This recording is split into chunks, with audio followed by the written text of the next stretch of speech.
The betrayal hit me like a lightning bolt on what should have been the happiest day of our family's life. There I was, 62 years old, standing in my bedroom on the morning of my son's wedding, holding a diamond earring that would destroy everything I thought I knew about my marriage of 38 years. But let me start from the beginning, because this story, my story, needs to be told in all its painful, shocking detail. My name is Connie Gardner, and I've lived in Cincinnati, Ohio, for most of my adult life. I'm a retired elementary school teacher who spent 40 years shaping young minds, believing in love, loyalty, and the sanctity of family bonds. My husband, Robert, and I built what I thought was a solid marriage, raising our son Daniel through thick and thin. We sacrificed everything for our family. I remember clearly how we scraped together $35,000 from our savings and retirement funds just 3 years ago to help Daniel start his photography business when he was struggling financially. Daniel, our pride and joy, was finally getting married to Alyssa, a stunning 28-year-old marketing executive he'd been dating for 2 years. The wedding was set to be a grand affair. We'd spent months planning every detail, and Robert and I had contributed another $47,000 toward the celebration because we wanted our son's special day to be perfect. The rehearsal dinner the night before had been magical, with Alyssa looking absolutely radiant in her emerald dress, her diamond earrings catching the candlelight as she laughed and charmed everyone present. That morning, as I was making the bed in preparation for the housekeepers who would come to tidy up before the post-wedding reception at our home, my hand brushed against something hard and cold under Robert's pillow. My heart stopped. There, nestled against the white cotton pillowcase, was a diamond earring. Not just any earring, but the exact same distinctive piece I'd admired on Alyssa's ear just 12 hours earlier at the rehearsal dinner. The world seemed to tilt on its axis. My hands trembled as I picked up the earring, its facets still sparkling with the same brilliance I'd seen reflecting the restaurant's warm lighting. How could this be here? Why would Alyssa's earring be under my husband's pillow? The questions crashed through my mind like a tidal wave, each possibility more devastating than the last. I stood there in our bedroom, the same room where Robert and I had shared countless intimate moments, where we'd planned our dreams, where we'd comforted each other through losses, and felt 38 years of trust crumbling around me. The earring felt heavy in my palm, weighted with implications I wasn't ready to face. Was my husband having an affair with our son's fiancée? Had I been living a lie for God knows how long? My legs felt weak as I sank onto the edge of our bed, the same bed where this betrayal had apparently taken place. I thought about all the times Robert had seemed distant lately, all the business trips and late meetings that had become more frequent over the past few months. I remembered how he'd insisted on personally helping Alyssa with some of the wedding planning details, claiming he wanted everything perfect for Daniel. But I'm not a woman who crumbles under pressure. 40 years of teaching children had taught me how to think on my feet, how to handle crisis situations with grace and determination. I slipped the earring into my pocket, took a deep breath, and made a decision that would change all our lives forever. I would not confront them privately. I would not give them the chance to lie, to gaslight me, or to minimize what had clearly happened in my own home, in my own bed. No, I had a better plan. A plan that would expose their betrayal in the most dramatic way possible, right in front of everyone who mattered to our family. As I write this story and share it with all of you today, I want you to understand that what happened next wasn't just about revenge. It was about truth, justice, and refusing to let anyone make a fool of me in my own home. Before I continue with this shocking tale, I'd love to hear from all of you watching. Please hit that like button if you're as stunned as I was, subscribe to our channel for more incredible true stories like this one, and leave a comment telling me where you're watching from and what time it is there right now. Your support means everything as I share the most difficult story of my life. The wedding was about to begin, and I was about to turn it into something nobody would ever forget. After discovering the earring, I moved through the morning preparations like an actress playing a role I'd never auditioned for. Every smile felt forced, every word carefully measured as I watched Robert getting ready for our son's wedding, oblivious to the fact that his world was about to implode in spectacular fashion. "You look beautiful, honey," Robert said, adjusting his tie in the mirror as I emerged from the bathroom in my mother-of-the-groom dress, a sophisticated navy blue ensemble I'd spent weeks selecting. The irony wasn't lost on me that I'd wanted to look perfect for what I thought would be one of the happiest days of our lives. "Thank you," I replied, my voice steadier than I felt. The earring seemed to burn in my clutch purse where I'd carefully placed it, wrapped in tissue paper like evidence in a crime scene. Because that's what this was, a crime against our family, against everything sacred about marriage and trust. As we drove to the venue, Robert chatted nervously about the weather, the guest list, and whether the caterers would arrive on time. I nodded and responded appropriately, all while my mind raced through the logistics of what I planned to do. The country club looked magnificent, decorated with white roses and trailing ivy, just as Alyssa had envisioned. Guests were already arriving, dressed in their finest attire, completely unaware that they were about to witness a family scandal that would be talked about for years to come. I watched as Alyssa's family mingled with our relatives and friends. Her parents, Margaret and James, had flown in from Portland, and they looked so proud and happy. My heart ached, knowing that their daughter's reputation was about to be destroyed, but I reminded myself that Alyssa had made her choices. She'd chosen to betray my son, to violate the sanctity of our family home, to carry on an affair with a married man old enough to be her father. Daniel appeared at my side, looking handsome in his black tuxedo, his face glowing with happiness and anticipation. "Mom, have you seen Alyssa this morning? I know it's bad luck, but I just wanted to make sure she's okay. She seemed a little off last night at the rehearsal dinner." Of course she was off, I thought bitterly. She was probably panicking about leaving evidence of her infidelity scattered around our home. But I simply smiled and squeezed my son's hand. "She's probably just nervous, sweetheart. Wedding day jitters are completely normal." The ceremony was set to begin at 4 o'clock. By 3:30, guests had taken their seats in the beautifully appointed garden pavilion.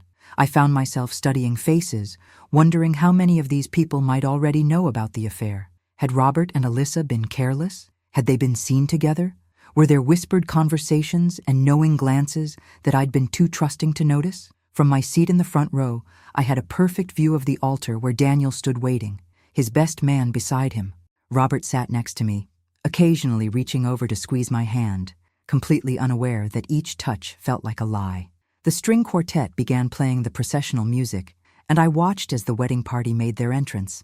Alyssa's bridesmaids walked down the aisle in their dusty rose gowns, followed by her maid of honor, her sister Rebecca. Then came the moment everyone had been waiting for.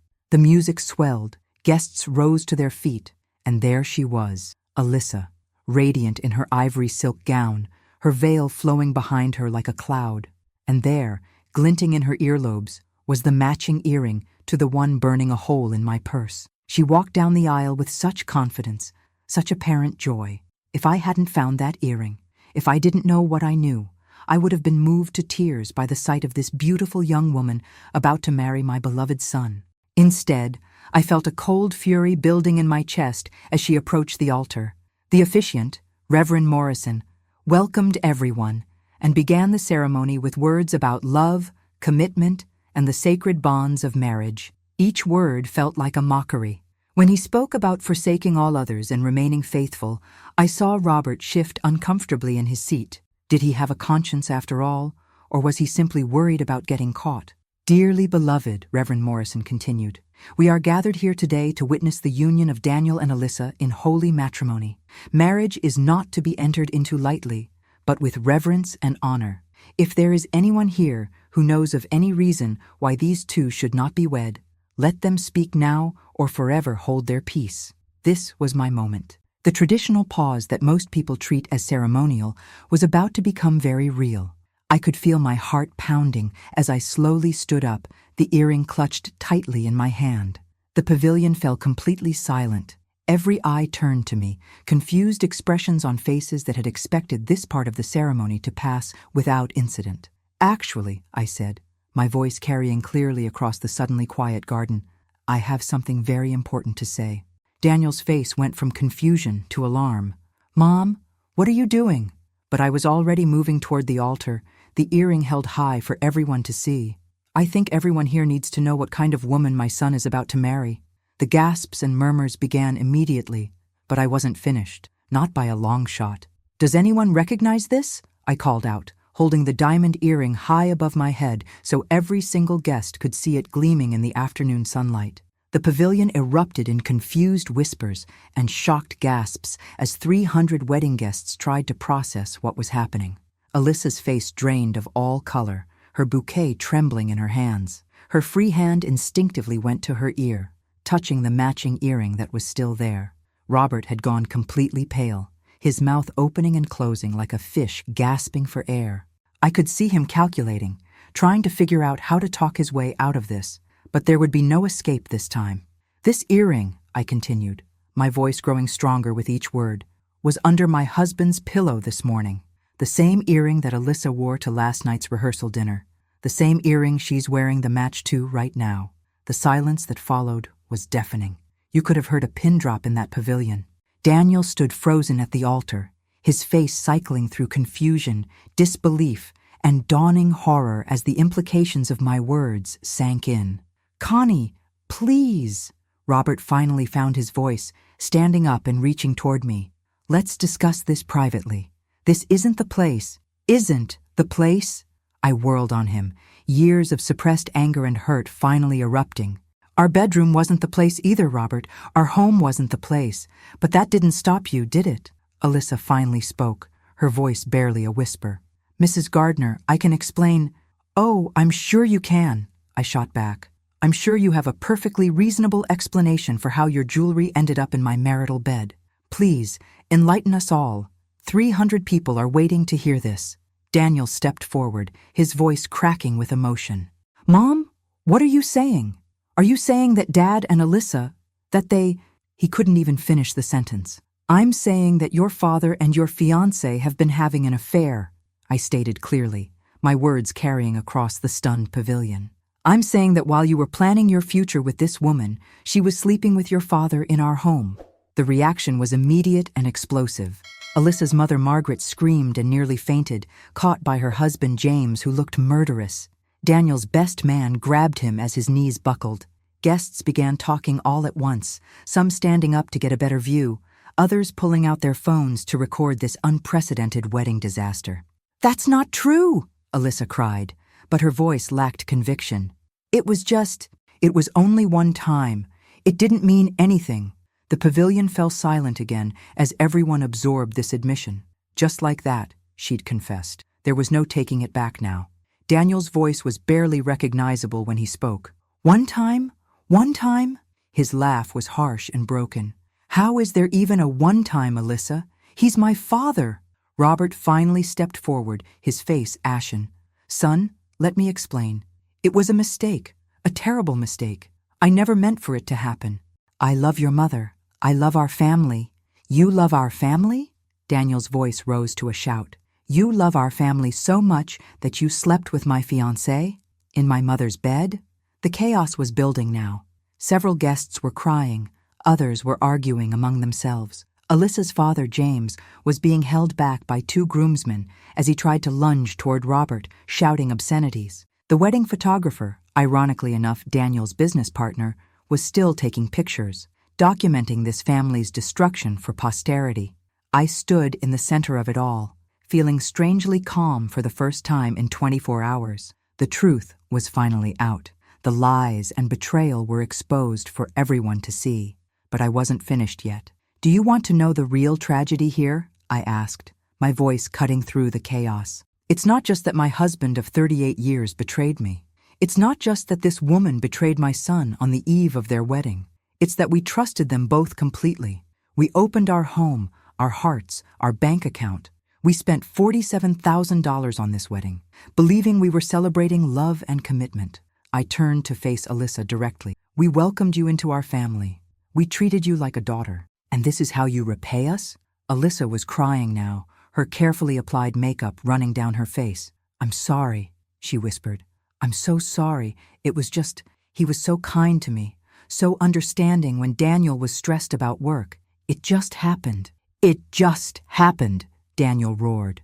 "Affairs don't just happen, Alyssa. You made choices. Both of you made choices." The Reverend, who had been standing in shocked silence throughout this entire confrontation, finally found his voice. "Perhaps we should postpone this ceremony and allow everyone to—" "There is no ceremony." Daniel ripped off his boutonniere and threw it to the ground. "There is no wedding. There is no marriage. It's over." As my son stormed away from the altar, his groomsmen following, I realized that while I had achieved my goal of exposing the truth, the real consequences were just beginning. The next hour was pure chaos. As Daniel disappeared into the country club's main building, guests began flooding toward their cars, some crying, others angrily discussing what they'd just witnessed. I stood my ground in the pavilion, still clutching that damning earring, watching as my family imploded in real time. Alyssa's parents were having a heated argument with Robert near the altar. Margaret was sobbing uncontrollably, while James pointed an accusatory finger at my husband, his voice rising with each word. "You're a predator! You took advantage of a young woman's trust. My daughter trusted you." "She's 28 years old, not a child," Robert shot back, though his voice lacked conviction. "And I didn't take advantage of anyone. It was mutual." "Mutual?" Daniel's voice echoed from behind me as he returned, having apparently heard the exchange. He'd loosened his tie and rolled up his sleeves, looking like he was ready for a fight. "How exactly was it mutual, Dad? How did you and my fiancée end up in bed together mutually?" I watched my son approach his father, and for a moment I thought he might actually hit him. The tension was electric, dangerous. Several male guests stepped closer, ready to intervene if necessary. "Daniel, please," Alyssa pleaded, her wedding dress now stained with tears and mascara. "Let me explain what really happened. Your father was helping me plan the surprise honeymoon itinerary, and we were working late at your house. We'd both been drinking wine and—" "Stop," Daniel held up his hand. "Just stop talking. Every word you say makes it worse." He turned to his father. "How many times?" "Son, that's not important." "How many times?" Daniel's roar silenced the remaining guests who hadn't yet fled the scene. Robert's shoulders sagged in defeat. 3 times, over the past 2 months. The number hit Daniel like a physical blow.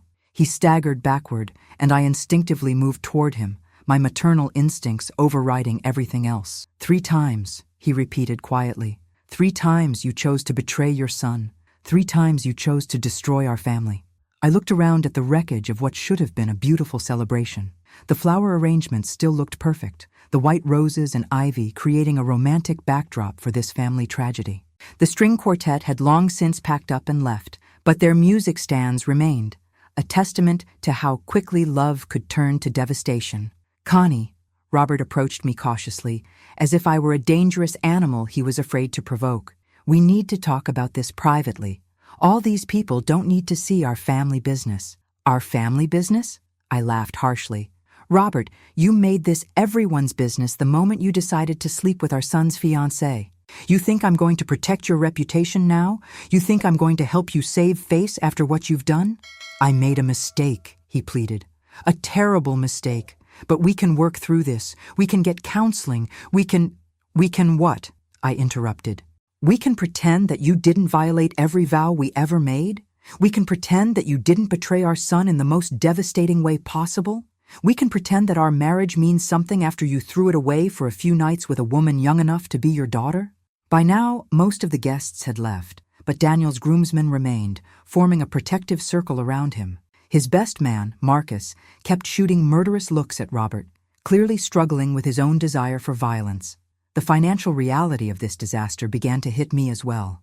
The reception dinner was already prepared in the country club's ballroom, another $15,000 down the drain. The honeymoon Daniel and Alyssa were supposed to leave for tomorrow, a trip to Italy that cost $8,000, would have to be canceled. The deposits, the flowers, the photographer, the band waiting in the ballroom to play for a celebration that would never happen. "What about the reception?" one of the remaining guests asked tentatively. "Should we cancel the dinner?"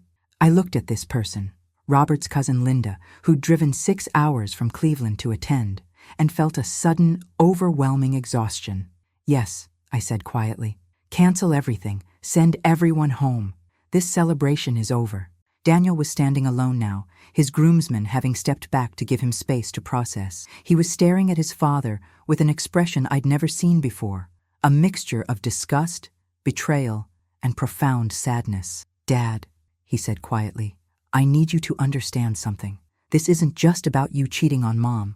This is about you destroying my ability to trust anyone ever again."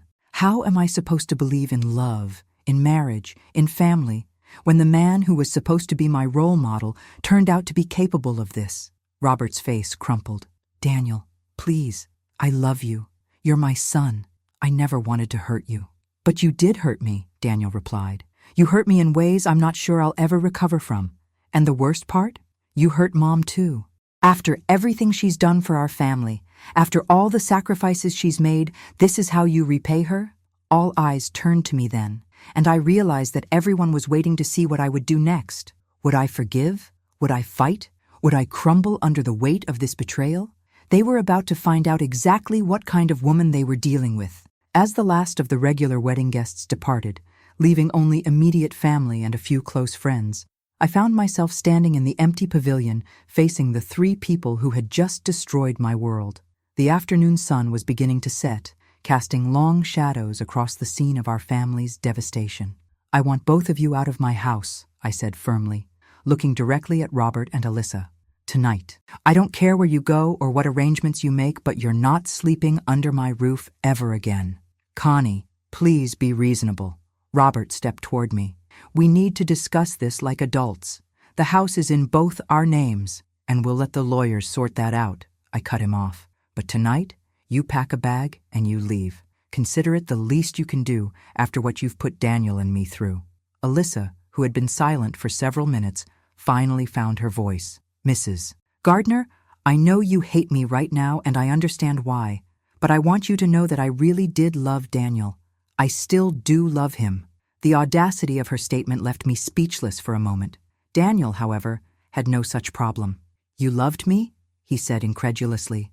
You loved me so much that you slept with my father? You loved me so much that you were planning to marry me while carrying on an affair behind my back? That's your definition of love? It wasn't supposed to happen, Alyssa cried. Your father was just being so supportive when you were going through that rough patch with your business. You were stressed all the time, working 18-hour days, and I felt so alone. He was there for me when you couldn't be. So this is my fault now? Daniel's voice was dangerously quiet. My fault for working hard to build a future for us? My fault for trusting both of you while I was trying to make something of myself? I thought about those 18-hour days Daniel had mentioned. After we'd invested $35,000 to help him start his photography business, he'd worked tirelessly to make it successful. He'd photographed weddings every weekend, family portraits during the week, corporate events whenever he could book them. He'd been building something beautiful for their future together, sacrificing his own comfort and social life to create financial security for the woman he planned to marry. And while he was working to secure their future, that woman had been in bed with his father. The business? I said suddenly, a terrible thought occurring to me. Daniel, what about the business? You two were supposed to be partners in life and in work. She was going to handle the marketing side while you focused on photography. Daniel's face went even paler. The business account, he whispered. Alyssa has access to the business account. We set it up that way 6 months ago because she was helping with bookings and payments. The implications of this revelation hit everyone simultaneously. Alyssa had access to Daniel's business finances. She'd been involved in his client communications, his scheduling, his professional reputation. How much money is in that account? I asked, my heart sinking. About $22,000, Daniel replied numbly. We've been saving to upgrade equipment and maybe hire an assistant next year. Robert and Alyssa exchanged a look that didn't escape my notice. There was something else, something they weren't telling us. What else? I demanded. What else haven't you told us? Alyssa began crying again, but these tears seemed different, tears of guilt rather than self-pity. The Rome trip, she whispered. For the honeymoon. Your father, Robert, he's been planning to meet me there. He booked a separate flight. The pavilion fell silent, except for the sound of Alyssa's sobbing. Even Robert looked shocked, as if he hadn't expected her to reveal this particular detail. You were going to meet my wife on our honeymoon? Daniel's voice was barely audible. I was going to tell her I couldn't go through with the marriage, Alyssa said desperately. I was going to break it off with you before we actually went to Rome. The plan was to tell you I had cold feet, that I needed space. And then what? I asked coldly. You were going to come back and start dating my husband publicly?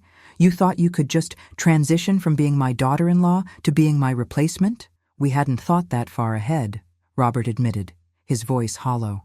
Of course you hadn't, I replied, Because you're both selfish, short-sighted people who never considered the consequences of your actions. You never thought about Daniel's feelings, about my feelings, about our family, about our reputation in this community. The weight of the scandal was beginning to hit me.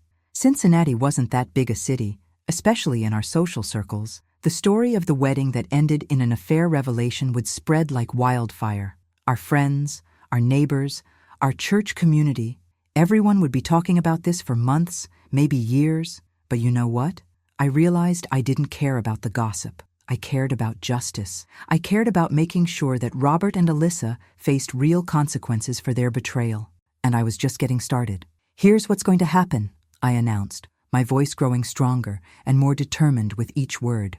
"Daniel, tomorrow morning we're going to the bank to remove Alyssa's access from all your accounts. Then we're calling your lawyer to protect your business interests. Robert, you have 2 hours to pack your belongings and leave our home. And Alyssa?" I turned to face the woman who had tried to destroy my family. "You're going to discover that actions have consequences, real consequences that will follow you long after today." They had no idea what I was capable of when pushed to my limit, but they were about to find out. 2 hours later, I stood in our bedroom watching Robert pack his suitcase with shaking hands. The same bedroom where I'd found Alyssa's earring that morning felt like foreign territory now, tainted by betrayal and lies. Every piece of furniture, every photograph on the dresser, every shared memory represented in this space had been poisoned by what they'd done here. 38 years, Robert," I said quietly as he folded his shirts with uncharacteristic care, as if taking extra time might somehow delay the inevitable. 38 years of marriage, and this is how it ends." "It doesn't have to end, Connie," he replied without looking at me. "We can work through this. Couples overcome infidelity all the time. We can get counseling, we can—" "Stop," I interrupted. "Just stop talking.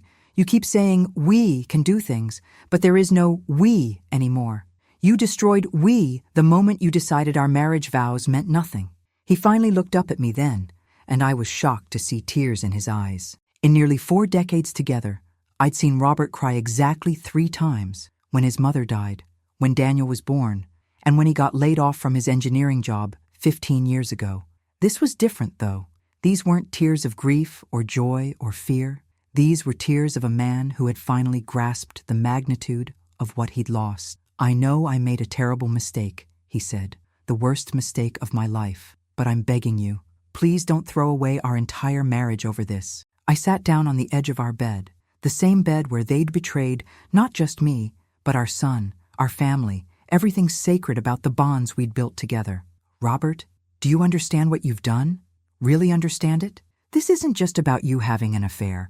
This is about you choosing to have an affair with our son's fiancée, in our home, in our bed. Do you comprehend how sick that is?" "She pursued me," he said quietly, and I felt my anger flare white-hot. "She pursued you? She's 28 years old, Robert. You're 64. You're in a position of authority in her life. You're her fiancé's father. You're an older man she looked up to and trusted. And your defense is that she pursued you?" "That's not what I meant," he backtracked quickly. "I just meant that it wasn't entirely one-sided. We were both what? Both responsible? Both equally to blame?" I stood up, my voice rising. "You were the adult in this situation. You were the one with something to lose. A marriage, a relationship with your son, a family. She was young and clearly confused about what she wanted.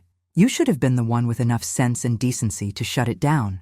The truth was, I was furious with both of them, but my rage toward Robert burned deeper because he had been my partner, my equal, the person I'd trusted most in the world. Alyssa had betrayed my son, which was unforgivable, but Robert had betrayed me personally, and that cut to the very core of who I was as a woman, a wife, a human being.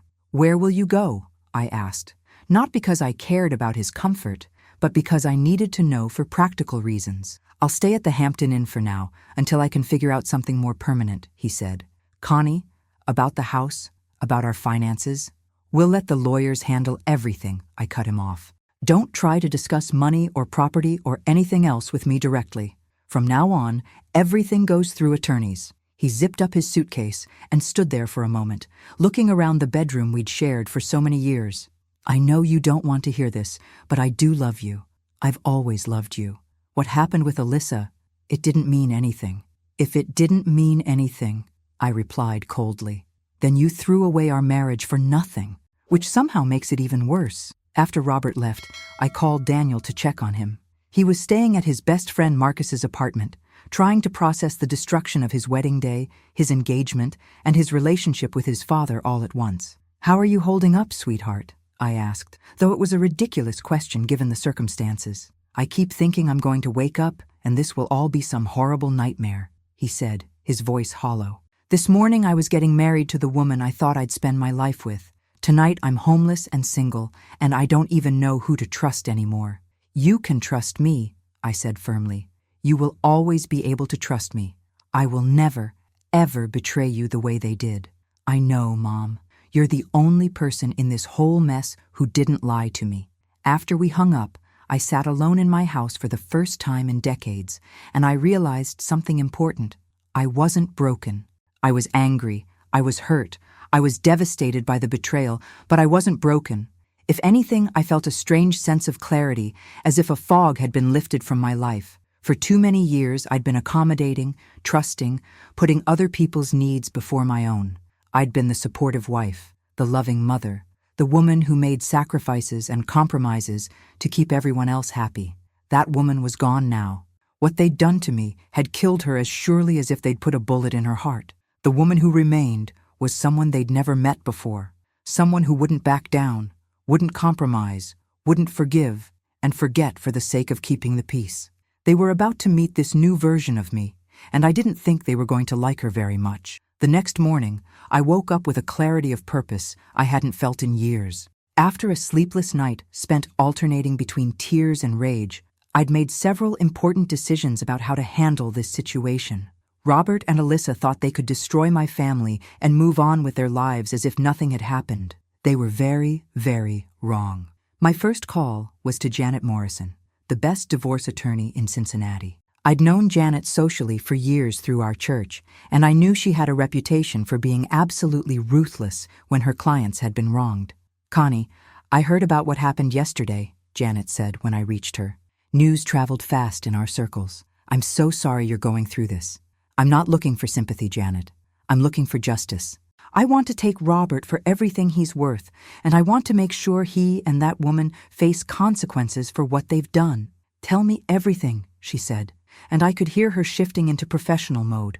I spent an hour detailing the affair, the financial contributions Robert and I had made to the wedding, the business account Alyssa had access to, and most importantly, the planned honeymoon rendezvous they'd arranged. The honeymoon meeting is actually very helpful, Janet said. It shows premeditation and planning, not just a momentary lapse in judgment. It demonstrates that they were planning to continue the affair even after she married your son. That's going to play very well in divorce proceedings. What about Daniel's business money? Can we protect that? Absolutely. We'll file an emergency motion to freeze all accounts she has access to. If she tries to withdraw any money, she could face criminal charges for theft. My next call was to Daniel. Sweetheart, I need you to meet me at First National Bank in an hour. We're removing Alyssa's access to all your accounts, and we're going to make sure your business is protected. Mom, I can't deal with any of this right now, he said, his voice exhausted. I just want to disappear. I understand, but we can't let them destroy your financial future along with everything else. This is about protecting what you've worked so hard to build. At the bank, we discovered something that made my blood run cold. Alyssa had accessed Daniel's business account at 7:30 that morning, just hours after the wedding disaster, and transferred $18,000 to her personal account. She stole from me, Daniel said in disbelief, staring at the withdrawal record. After everything that happened yesterday, her first thought was to steal my money. Not just your money, I corrected. Money that included the $35,000 your father and I invested in your business. Money you've worked 18-hour days to earn. Money that was supposed to secure your future. The bank manager, Mrs. Patterson, looked genuinely sympathetic. We can flag this as potential theft and reverse the transaction, but you'll need to file a police report. Then that's what we'll do, I said firmly, before Daniel could object. At the police station, Officer Martinez took our report with the kind of weary professionalism that suggested he'd seen plenty of family financial disputes. The challenge here is that she had authorized access to the account, he explained. But given the timing and circumstances, there's definitely grounds for theft charges, especially since she withdrew the money after her relationship with your son had clearly ended. I want to press charges, I said. I want her to face real consequences for what she's done. Daniel looked at me with surprise. Mom, are you sure? I mean, having her arrested? Sweetheart, she stole $18,000 from you. If a stranger had walked into your business and taken that money, you wouldn't hesitate to have them arrested. Why should Alyssa be any different? That afternoon, I made one more call that I'd been dreading, but knew was necessary. I called Margaret Williams, Alyssa's mother. Margaret, it's Connie Gardner. Oh, Connie. Her voice was thick with tears. I'm so ashamed of what happened yesterday. I don't know what to say. I'm calling to let you know that we've filed theft charges against Alyssa. She stole $18,000 from Daniel's business account this morning. The silence on the other end of the phone stretched for nearly a minute. She wouldn't do that, Margaret finally said. There must be some mistake. There's no mistake. The bank has records of the transaction. She accessed his account at 7:30 this morning and transferred the money to her personal account. But she's flying back to Portland tonight. She called me this morning and said she just wanted to come home. Well, she might want to cancel that flight, I said, because there's a warrant being issued for her arrest. I wasn't taking any pleasure in Margaret's pain. She was an innocent victim in this mess, just like Daniel and I were.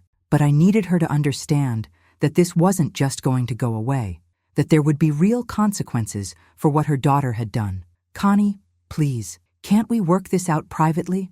I'll make sure she returns the money. She's just young and scared and made some terrible mistakes.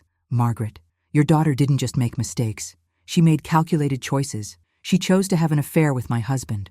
She chose to plan a rendezvous with him during what was supposed to be her honeymoon with my son. And this morning, she chose to steal money from him. These aren't mistakes. They're crimes.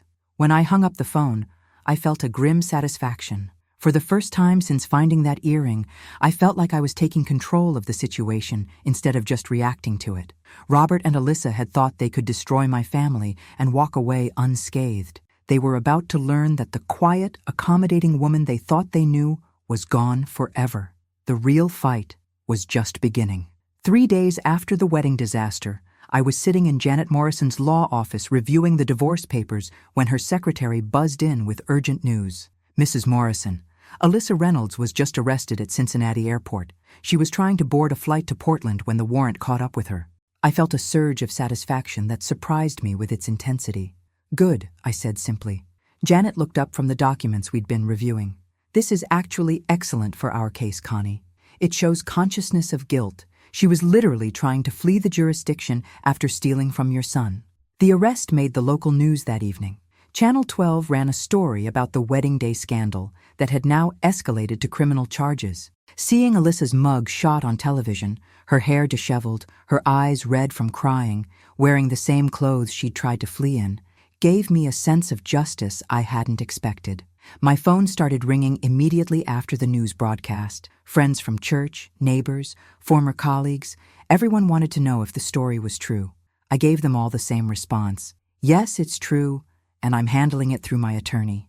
Robert called that night, his voice desperate. Connie, this has gone too far. You had Alyssa arrested? She's just a confused young woman who made some bad choices. She's a thief who stole $18,000 from our son, I replied coldly. And she's a homewrecker who destroyed our family. If you think I'm going to feel sorry for her now, you're mistaken. The media attention is killing me, he continued.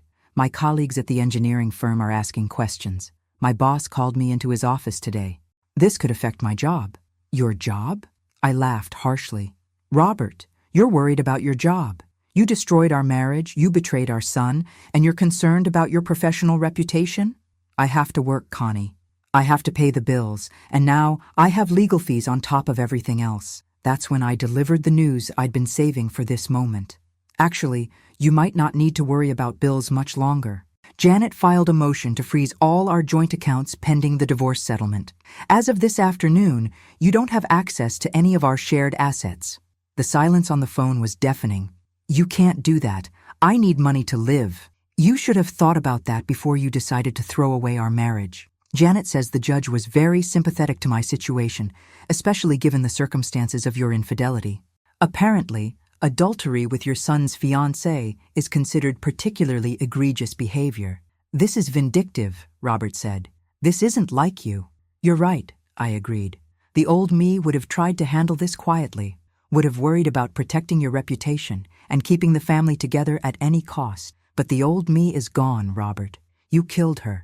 What's left is a woman who believes in consequences for actions. The next morning brought more good news from Janet. The prosecutor's office is taking the theft charges seriously, she told me over the phone. Given the amount involved and the circumstances, they're likely to pursue this as a felony. Alyssa could be looking at real jail time. What about the civil side? I asked. Can Daniel sue her for damages beyond just the stolen money? Absolutely. We can sue for emotional distress, business damages, and punitive damages. The fact that she was about to become part of your family makes the betrayal particularly heinous in legal terms. That afternoon, I drove to Daniel's apartment to check on him. He'd been staying with Marcus for the past few days, barely eating, not answering his phone, completely withdrawn from the world. "Mom," he said when he answered the door, "I saw the news about Alyssa's arrest. Part of me feels bad for her." "Why?" I asked, genuinely curious. "After everything she's done to you, why would you feel bad?" "Because I loved her," he said simply. "For 2 years, I thought she was the person I'd spend my life with. It's hard to just turn off those feelings, even after what happened." We sat on Marcus's couch, and I took my son's hands in mine. "Daniel, what you're feeling is normal. It shows that you're a good person with a loving heart. But you can't let compassion for someone who betrayed you prevent you from protecting yourself." "I know," he said, "and rationally, I understand that she stole from me, and that has to have consequences. It's just, this whole situation feels surreal." "I've been thinking about something," I told him. "Your photography business. You're talented, you're hardworking, and you were building something beautiful before all this happened. Don't let what they did destroy your dreams, too." "I don't know if I can trust anyone enough to work with them again," he admitted. "Alyssa was supposed to handle the business side while I focused on photography. Now I don't know how to do both." "Then don't do both," I said. "Hire someone you can trust, or better yet, let me help you. I spent 40 years managing classrooms and school programs. I know how to handle schedules and budgets and difficult people." Daniel looked at me with surprise. "You'd want to work with me?" "Sweetheart, you're my son and I love you. More than that, I believe in your talent.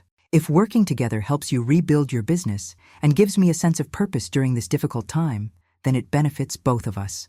As I drove home that evening, I realized that while Robert and Alyssa's betrayal had destroyed my old life, it had also given me an opportunity to build something new. I was 62 years old, but I wasn't dead. I had energy, intelligence, and now a fierce determination to create a better future for my son and myself. The people who had tried to destroy us were about to discover that they'd only made us stronger. 6 weeks after the wedding disaster, I was sitting in a courtroom watching Alyssa Reynolds plead guilty to felony theft charges. She looked pale and defeated in her conservative blue suit, nothing like the radiant bride-to-be who had walked down that aisle planning to destroy my family.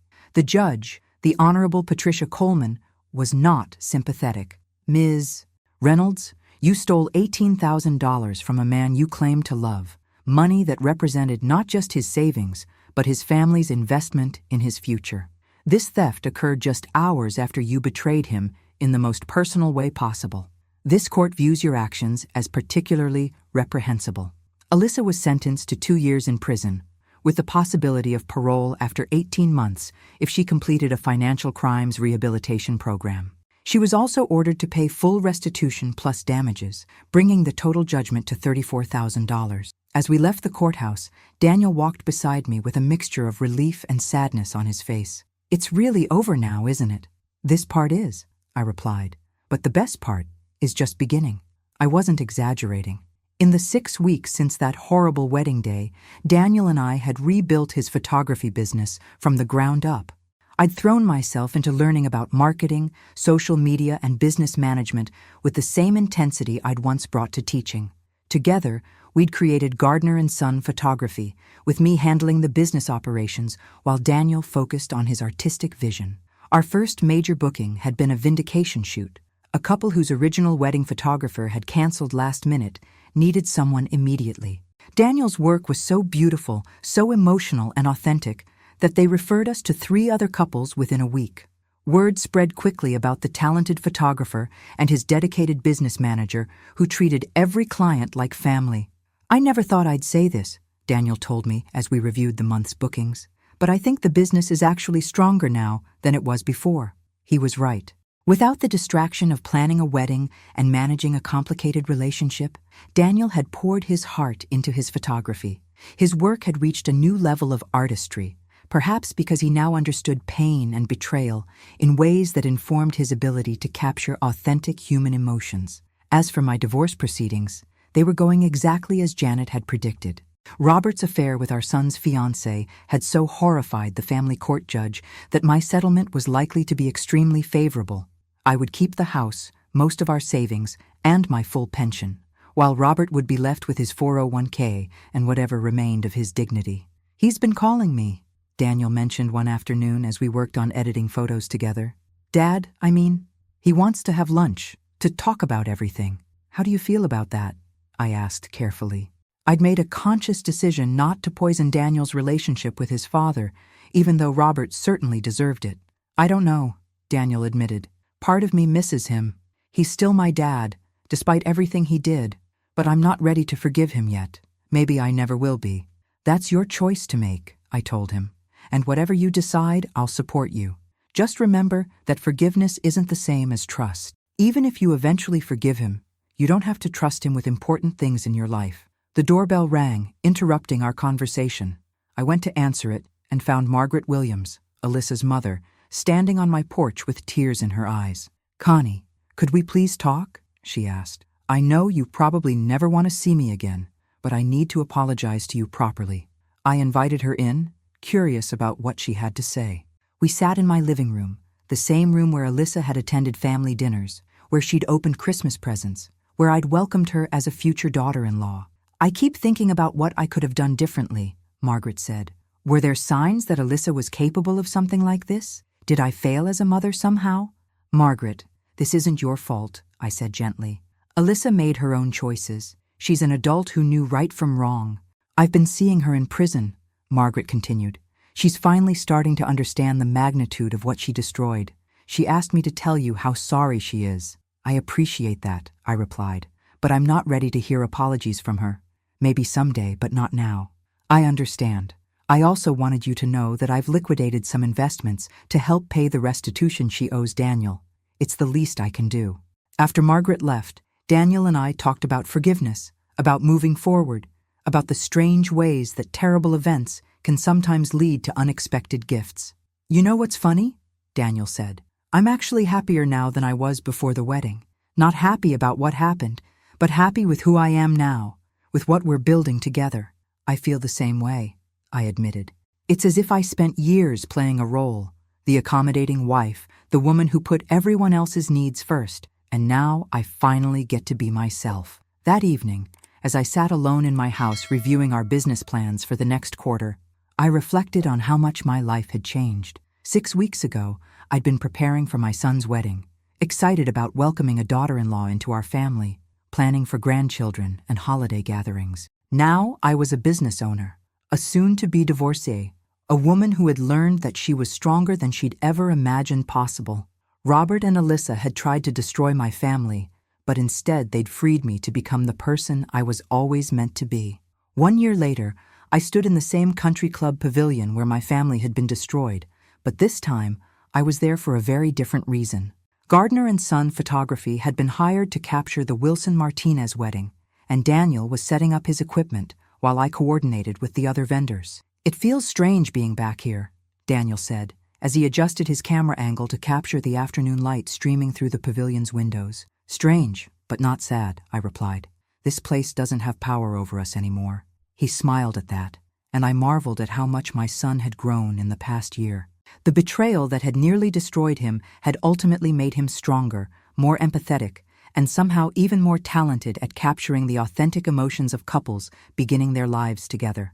Our business had thrived beyond our wildest expectations. Gardner and Son Photography was now booked solid for the next 18 months, with a waiting list of couples who specifically requested our services. Daniel's artistic vision, combined with my business acumen and genuine care for our clients, had created something special in the Cincinnati wedding photography market. "Mrs. Gardner," called Maria Martinez, today's bride. "Could you help me with something?" I hurried over to assist her, smoothing her dress and adjusting her veil with the same care I'd once hoped to provide for Alyssa. The difference was that Maria deserved this attention, this celebration, this happiness. As the ceremony began and Daniel moved gracefully around the pavilion, capturing every meaningful moment, I found myself thinking about the path that had brought us here. The betrayal that had seemed like the end of everything had actually been the beginning of our real lives. My divorce from Robert had been finalized 8 months ago. He'd lost nearly everything in the settlement: the house, most of our savings, and the respect of everyone who knew him. He was living in a small apartment across town, working at a firm that didn't know about the scandal, trying to rebuild a life from the ruins of his own making.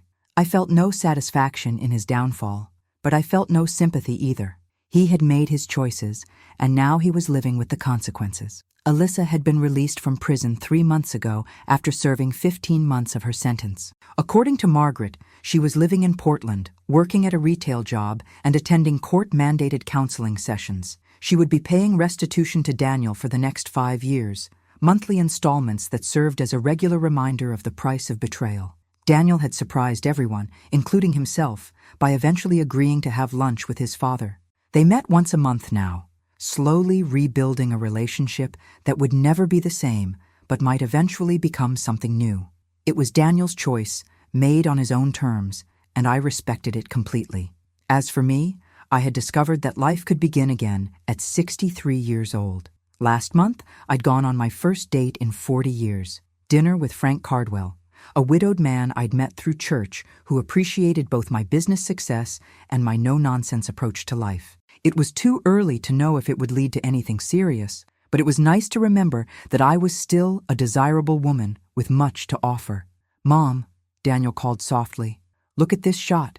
I moved to stand beside him and looked at the camera's display. He'd captured the moment when the groom first saw his bride walking down the aisle. Pure joy, overwhelming love, and absolute trust shining in both their faces. "It's beautiful," I said, and meant it. This was what love should look like. This was what Daniel deserved to find someday, when he was ready to trust again. "I've been thinking," he said as he continued shooting, "about what happened to us last year. I used to be angry that it happened, but now I'm almost grateful." "Grateful?" I asked, surprised. "Not grateful for the betrayal or the pain," he clarified quickly, "but grateful for what it taught us about ourselves, grateful for this partnership we've built, grateful that we found out who they really were before it was too late to change course." As the ceremony concluded and the newlyweds kissed to enthusiastic applause, I realized that my son was absolutely right. The worst day of our lives had led to some of the best days we'd ever experienced. That evening, as we packed up our equipment and prepared to leave the scene of our family's destruction-turned-redemption, I felt a deep sense of peace. We had survived betrayal, rebuilt our lives, and created something beautiful from the ashes of our pain. "Ready to go home, Mom?" Daniel asked. "Yes," I replied, "but first, I have something to say to all of you who have been following our story. I turn to face you, the people who have walked this journey with me, who have supported me through every revelation and every victory. If you're facing your own betrayal, your own moment of devastating discovery, I want you to know that it's not the end of your story. It's the beginning of a new chapter, one where you get to decide who you become and how you respond to those who tried to break you. Take back your power. Fight for your dignity, demand justice for the wrongs done to you, and never, ever let anyone convince you that you should accept less than you deserve. Thank you for being with me through this journey. Please like this video if my story has touched you in some way. Subscribe to our channel for more stories of courage and redemption, and leave a comment telling me where you're watching from and what time it is there. Your support has meant everything to me as I've shared the most difficult and transformative year of my life. Remember, you are stronger than you know, braver than you believe, and deserving of a love that honors and respects you completely. Until next time, this is Connie Gardner, reminding you that sometimes the worst thing that happens to you becomes the best thing that ever happened to you. As we drove away from the country club, the setting sun painting the sky in shades of gold and pink, I smiled at the beautiful irony of it all. The place where my old life had ended had become the place where my new life flourished, and that, I thought, was the most perfect ending I could have ever imagined.